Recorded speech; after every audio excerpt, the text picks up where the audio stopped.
मैं कहना चाहूँगा सभी युवा साथियों को धन्यवाद देना चाहूँगा जो रक्तदान शिविर के अंदर भाग ले रहे हैं। रक्तदान से बढ़कर कोई दान नहीं है दुनिया के अंदर। जी, पैसा तो आता है जाता है, लेकिन जो रक्तदान हम कर रहे हैं, हम किसी को जीवन दान दे रहे हैं। जिसको जरूरत होती है वही समझ सकता है कि रक्त की कीमत क्या है। जी, कैसे कैसे रोगी होते हैं, किसी को रोजाना ब्लड की जरूरत पड़ती है, कहीं 10-10, 20-20 यूनिट ब्लड एक साथ जरूरत पड़ती है, और रोजाना एक्सीडेंट या हमारी गर्भवती महिलाएं और अलग अलग बीमारियों में। लेकिन मुझे खुशी इस बात की है कि युवाओं को पिछले 10-12 वर्षों में बहुत जागृति आई है और उनमें एक जुनून आया है और वो लगातार ब्लड डोनेट कर रहे हैं, और जिससे कि ब्लड की पूर्ति हो रही है। नहीं तो अभी तो बीमारियां इस प्रकार की आ गई कि ब्लड के साथ साथ प्लाज्मा, प्लेटलेट्स और इस प्रकार की जरूरतें पड़ती हैं जिसमें बहुत ज़्यादा ब्लड की आवश्यकता होती है। तो जो साथी इसमें सहयोग कर रहे हैं उनका धन्यवाद देता हूँ। जी। जूली जी, ये तो बात हो गई, आपका जन्मदिन बधाइयाँ हो गई, लेकिन मैं आपकी बात करता हूँ लगभग 5-10 साल पहले की बात करता हूं, तो नेता प्रतिपक्ष के रूप में यदि कोई नेता को जानता भी नहीं था कि नेता प्रतिपक्ष शायद कोई पद भी होता है। लेकिन अब पिछले जो 11 महीनों में मैंने सुना है तो हर तरफ आप मीडिया के भी चहेते चेहरे बन चुके हैं, राजस्थान के तो बन ही चुके हैं। लेकिन आपको क्या लगता है, आपकी क्या जिम्मेदारी बनती है नेता प्रतिपक्ष होते हुए, आप अपनी राजस्थान के प्रति क्या जिम्मेदारी समझते हैं? देखिए, जिम्मेदारी सबसे बड़ी है, सरकार से भी बड़ी जिम्मेदारी हमारी है कि हम सरकार ने जो वादे किए हैं, सरकार के जो दावे हैं, सरकार की जो नीतियां हैं, सरकार का जो शासन है वो सही चल रहा है नहीं चल रहा है, उस पूरे की मॉनिटरिंग करने की जिम्मेदारी हमारी है।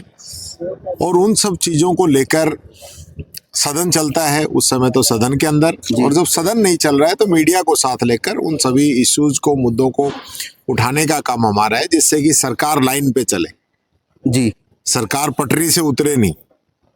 यहाँ थोड़ी दिक्कत आ रही है राजस्थान के अंदर कि यहाँ डबल इंजन की बात हो गई और इंजन दोनों उल्टे जुड़ गए। जी, और एक इस तरफ खींच रहा है, एक इस तरफ खींच रहा है, और गाड़ी इनकी पटरी से नीचे उतरी पड़ी है। जी, लगातार जो है आम जन से जुड़ी हुई जो योजनाएं हैं वो बंद होती जा रही है। गरीबों की पेंशन तक की स्कीम जो है उसका लाभ नहीं मिल पा रहा है।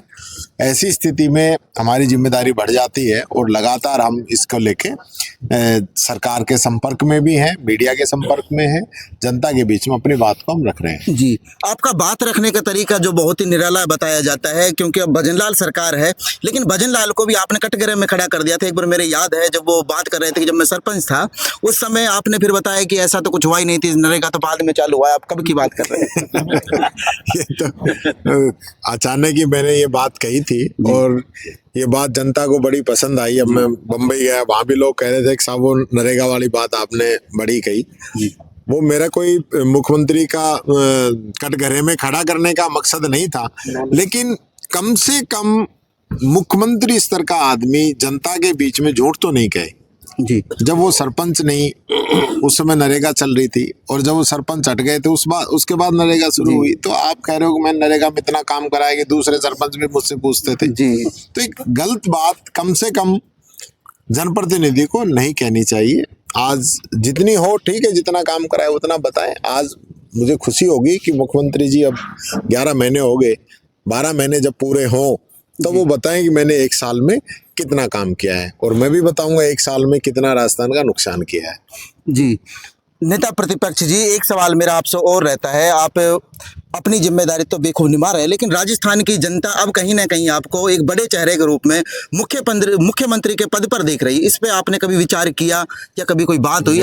मेरा भाई कोई विचार नहीं है, मैं तो जनता की सेवा करनी है, जनता की सेवा कर रहे हैं। लेकिन नहीं, मैंने कई मीटिंगों में सुना था कि आप देखना चाहते हैं कि यदि कोई नेता, आपका अलवर का नेता यदि कोई मुख्यमंत्री पद पर पहुंचता है तो आपको वोट देना होगा। रामगढ़ में मैंने देखा था कि इसी नाम पर वोट लिए जा रहे थे। देखिए, रामगढ़ में बहुत अच्छा चुनाव हमारा हुआ, बहुत अच्छा चुनाव हमने लड़ा, बहुत नजदीक से हमारी जो है जीत होते होते रह गई जी, जिसमें सरकार की तरफ से जिस प्रकार से सत्ता का दुरुपयोग किया गया, संसाधनों का दुरुपयोग किया गया, और लगातार जो है पिछले 1 महीने से ही जो कांग्रेस से जुड़े हुए लोग थे उन पे मुकदमे डालकर उनको 151 में बंद करके उनको डराया गया कि वो पोलिंग नहीं करें। ये इस प्रकार की साजिशें रची गई, अधिकारियों को, कर्मचारियों को डराया गया, धमकाया गया, जो राशन डीलर तक हैं उनके जाके ईओ बैठ गए। तो ये सरकार ने इसमें दुरुपयोग करके ही जीती है, बाकी तो चुनाव कहाँ जीते हैं।